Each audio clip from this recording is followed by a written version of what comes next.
Hi, welcome to my channel. My name is Tristan. I'm so glad you decided to click on this video and stay tuned to hear about how my cancer journey has been since my last video. So I'm so glad that you decided to click on this video so I could share my updates.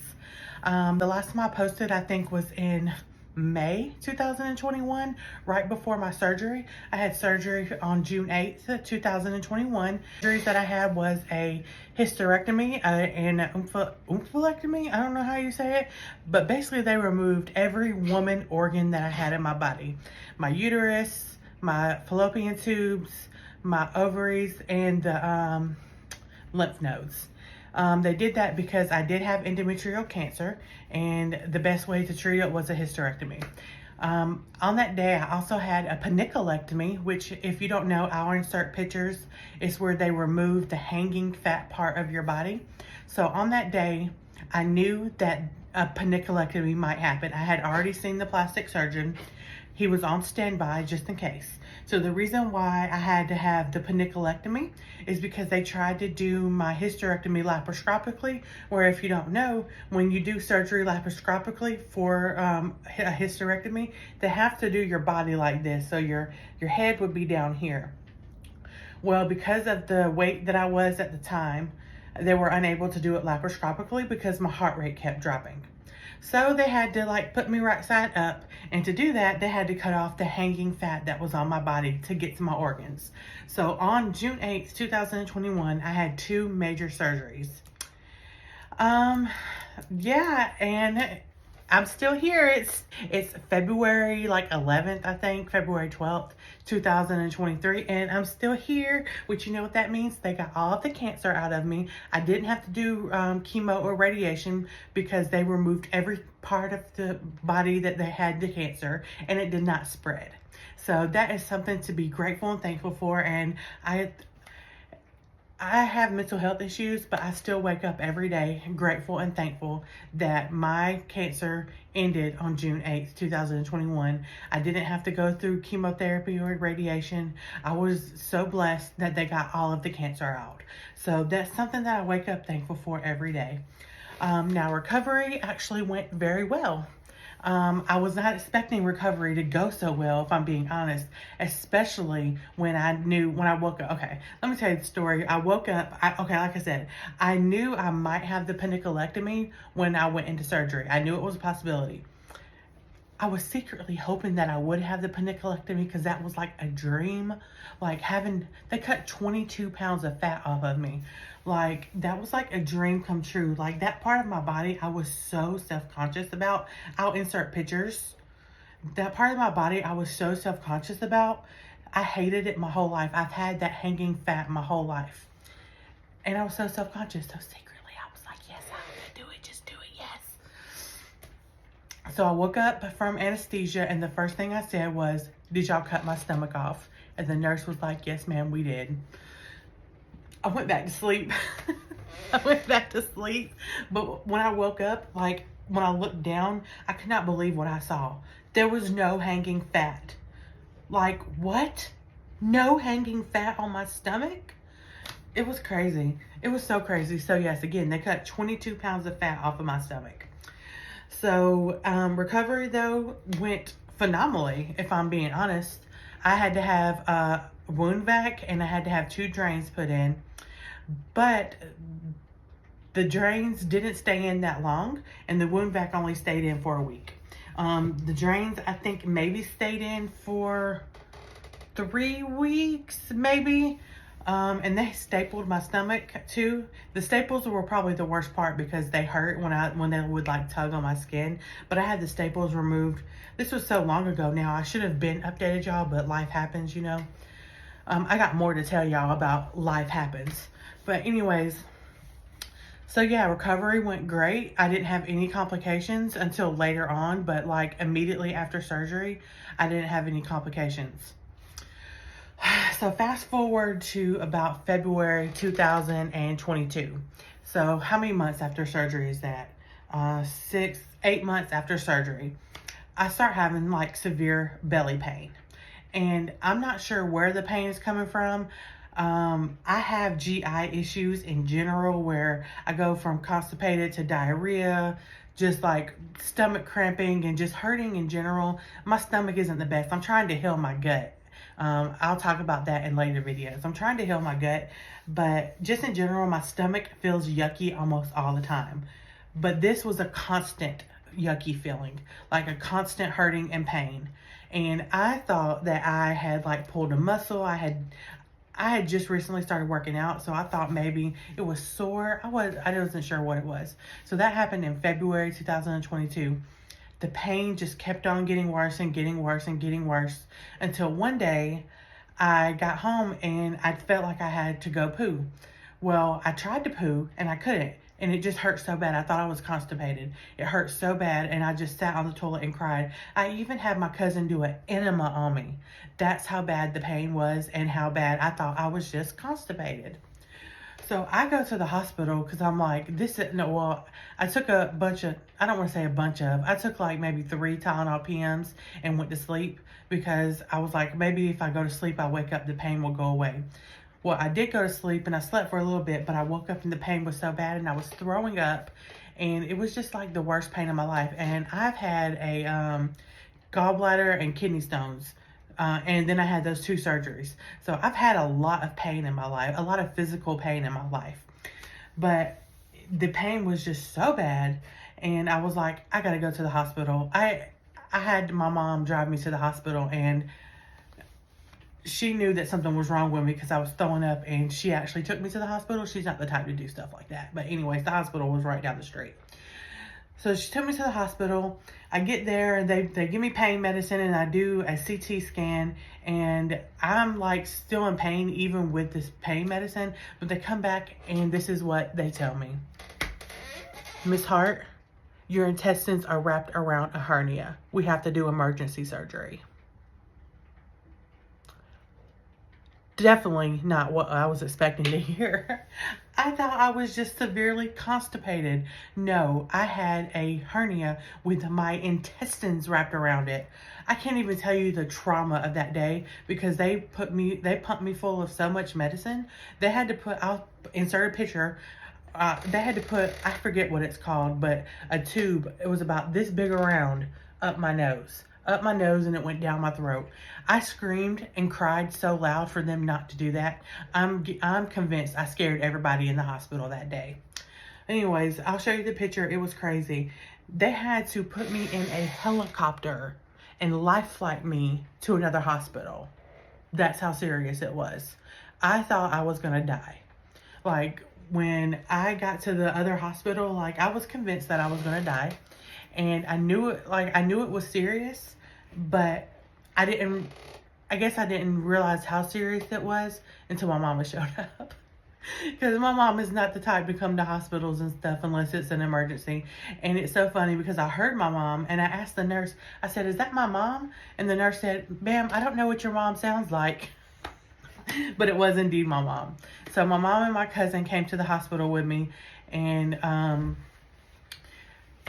they almost immediately after I got to the other hospital, they took me into surgery. But let me tell you, I've never been in a plane before. I've never been in the air. I've never been in anything that takes you in the air. And that day I was in a freaking helicopter. Like, I was so drugged up that I can't remember I just remember like the shell of it. Like, I can't remember everything that happened, but I remember getting put on the helicopter. It was wild. So I had the surgery, and I was in the ICU for I think 3 days. They had the tube in my nose for I think 2 days. I couldn't eat. I couldn't drink. I could only chew on ice cubes. I was miserable, but I was alive. So I was afraid I was going to die during surgery. I guess that's a fear that everybody has, but that was my main fear, was that I was going to die during surgery.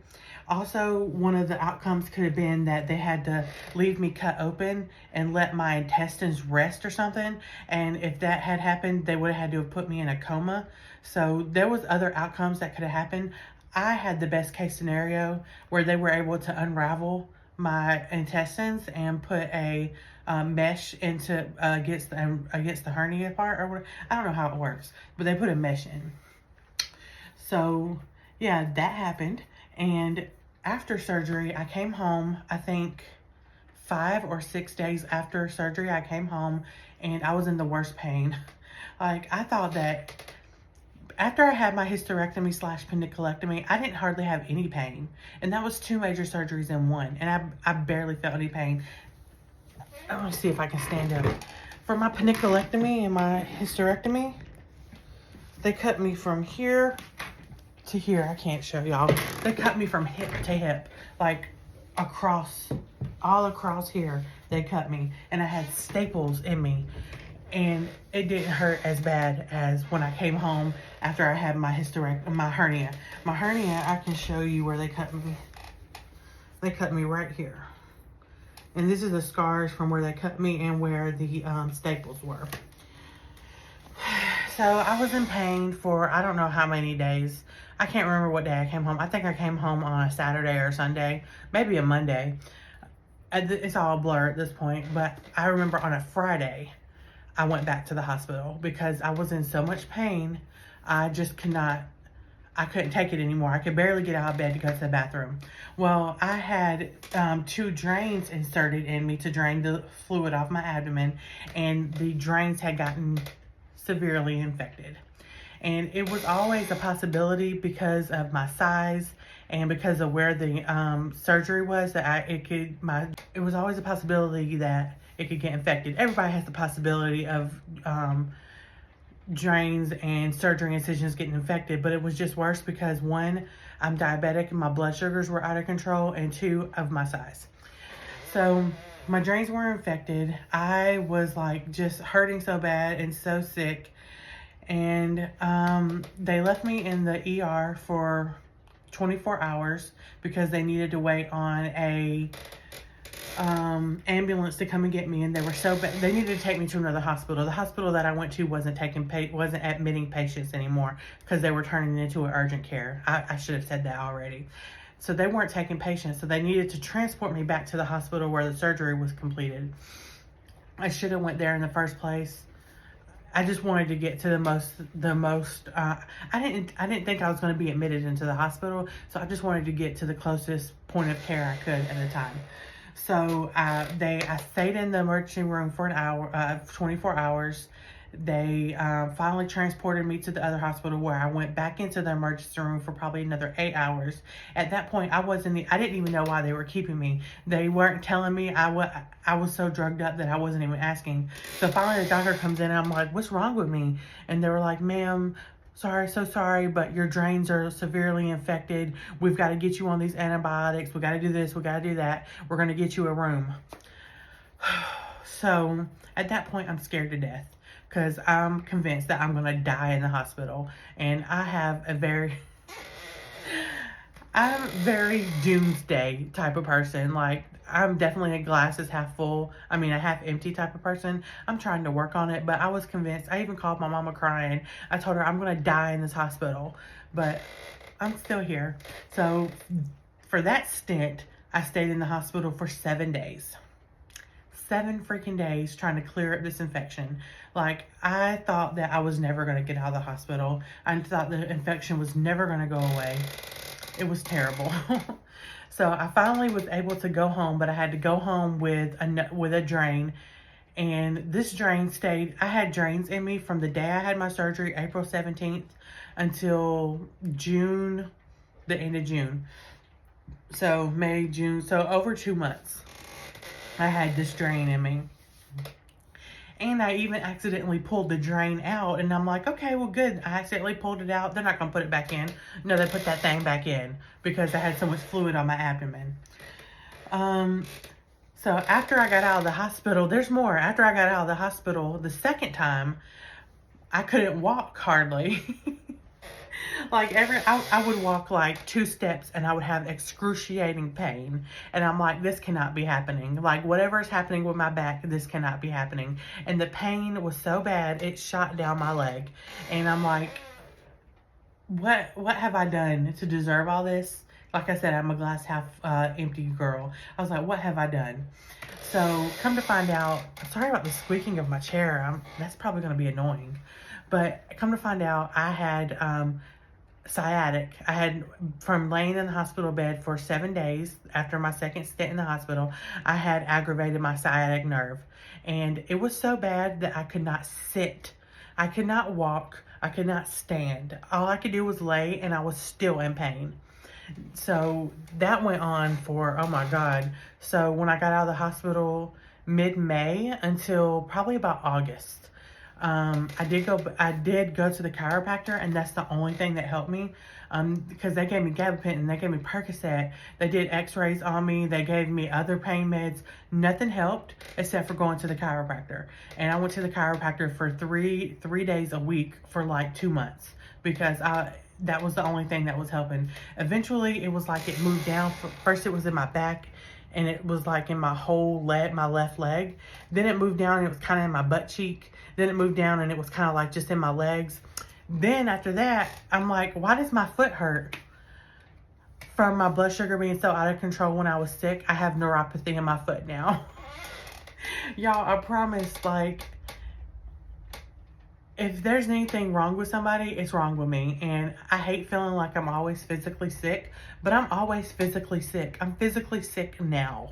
I'm physically hurting now. But anyways, so that's basically what has been going on for the last year and a half.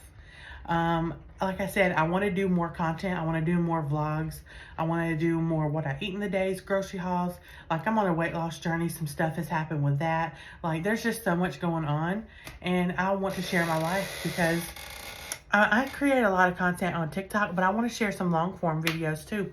So if you're interested in weight loss, positivity, plus size